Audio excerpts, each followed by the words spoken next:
કહેતા રામ ભજ સુતા રામ સંભાર ઉઠત બેઠત આત્મા અને ચાલન તાચી તાર નારાયણ હું તુજ નમા ઇન કારણ હરિ આજ જે દિન આ જગ છંડણો તે દિન તો શું કામ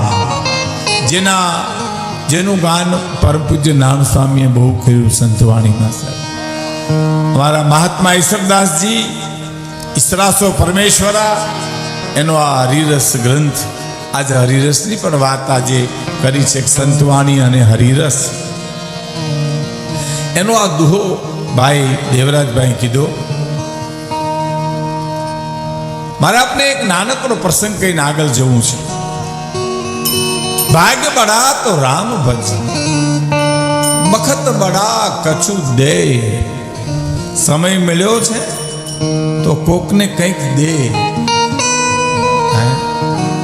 હવે દેવાની વાત આવી ને ત્યાં આપણે રૂપિયા જ સમજ્યા છીએ રૂપિયા નહીં ઘણું દેવાનું છે કોકને હારી સલાહ આપો મોટું ડોનેશન છે બસમાં બેઠા હોય ને કોઈ બેન દીકરી નાનું છોકરું તેડી ચડે ને ઊભા થઈને જગ્યા આપી દો એ મોટું ડોનેશન છે રૂપિયા તો હોય તો આપીએ ને કે આપણે સ્ટડી પહેરીને હુતરી બાંધીને કોક અને ઘેરે આંટા મારતા હોય તો ત્યાં શું દેવાની વાત આવે કહેવો મને એક વાત ગમે છે હું ઘણી વાર કરું છું કે એક ભાઈ ઓસરીમાં બેઠા હતા ને એમાં કૂતરું ઘરમાં ગયું પણ ગયું એવું પાછું વળ્યું કૂતરાને આઘાત બહુ લાગ્યો બઠિયા કાન કરી ગયું પરસેવે રેબજેબ થઈ ગયું અને એમ થયું કે મારો ધક્કો માથો પડે આમાં ગરધણી કેમ રહી શકતો હોય છે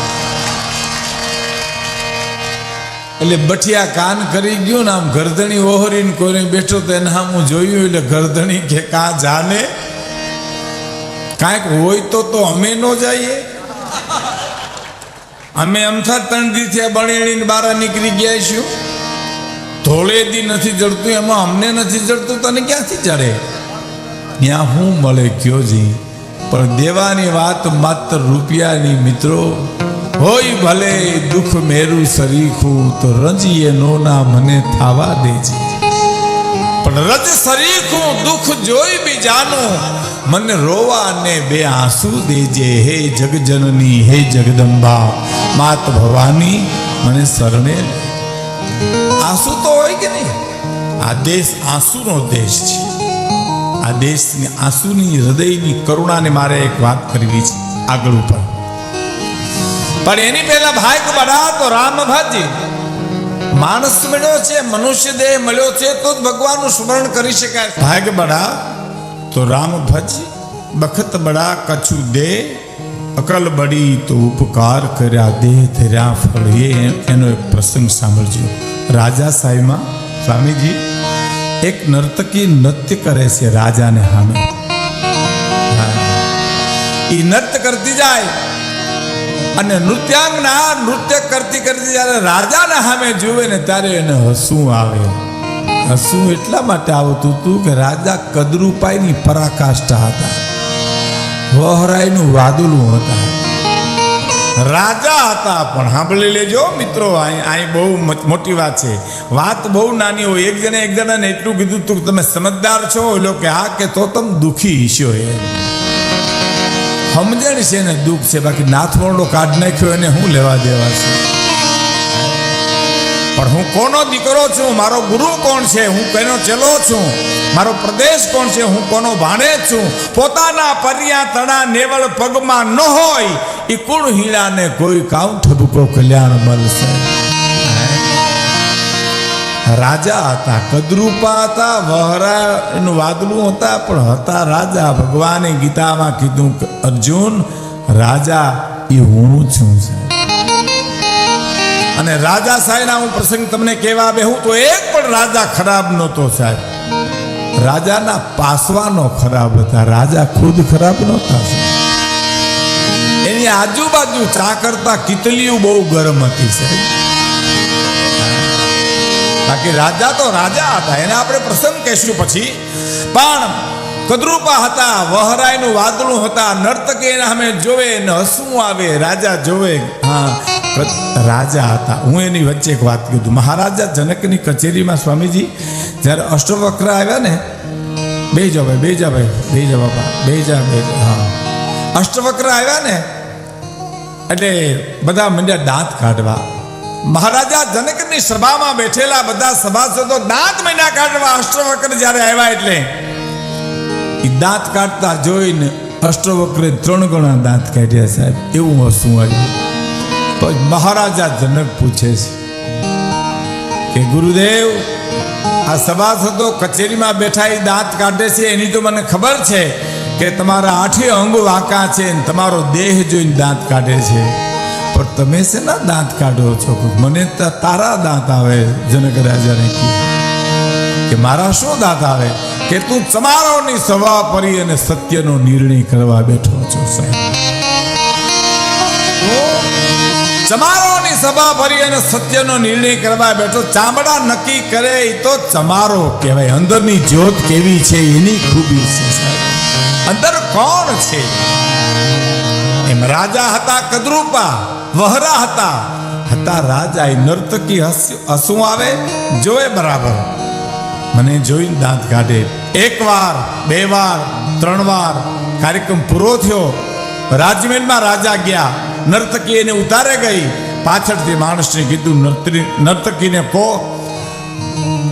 વેશ પલટો કરી કપડાં બદલી અને તમને મહારાજ બોલાવે છે. આવ્યા માણસ.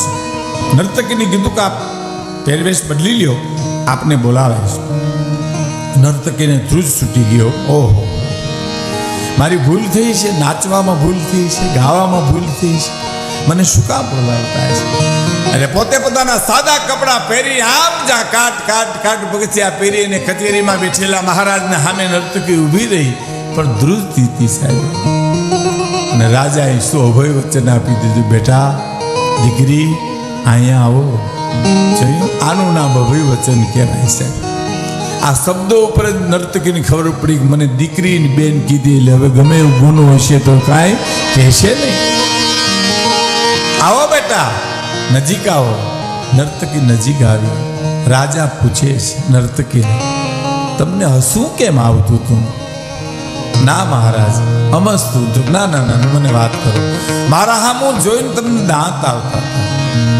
તો કે ના મહારાજ, એ તો અમસ્તો મારો ઉસ્તાદ બહુ સારું વગાડતો હતો એટલે હું દાંત કાઢીને દાંત દેતી હતી. કે નહીં, તું મારી બેન છો, મારી માં છો, મારી દીકરી છો, તારો વાળ વાંકો નહીં થાય.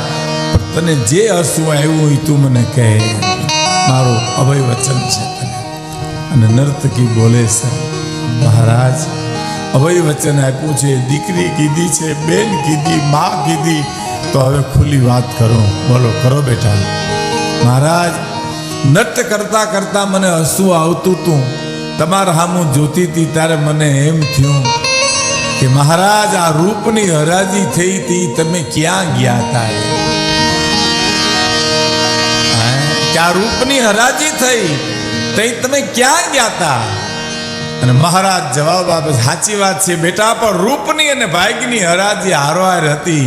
હું ભાગ લેવા ગયો તો રૂપ વેચાઈ ગયો. દીકરી, હવે તારે નક્કી કરવાનું છે કે રૂપ મહાન છે કે ભાગ્ય મહાન છે. બેટા, એ તો તારે નક્કી કરવાનું છે. રૂપ અને ભાગ્યની પાસે નાચવું પડે છે. ભાગ્ય બડા તો રામ ભજે, બખત બડા કછુ દે, અકલ બડી તો ઉપકાર કર, દે તેરા ફળ. ભુજ મંદિર, મને વસંતભાઈ કહેતા હતા કે ભુજ મંદિરનું જે શ્વેતપણું છે, જે ચોખ્ખાઈપણું છે, એવું સંતોનું જીવન ચોખ્ખું છે. ભુજના મહાપુરુષોનું છે. 192મો આ ઉત્સવ ઉજવાઈ રહ્યો છે સાહેબ. કલ્પના કરો, આપણે કંઈ ભલા વખાણ નથી કરતા, પણ આ સ્ટેજ છે. અહીંથી અમે ખોટું બોલીએ તો પાપ લાગે, પણ સાચું ન કહીએ તો મહાપાપ લાગે. એટલા ખાતર આપને કહું છું કે ધર્મનંદન સ્વામી, આ બધા સંતો, એને લાખ લાખ ધન્યવાદ છે કે જે સાધુની સાથે, સાધુતાની સાથે, ભજન ભક્તિની સાથે સમાજની સેવા કરે છે સાહેબ.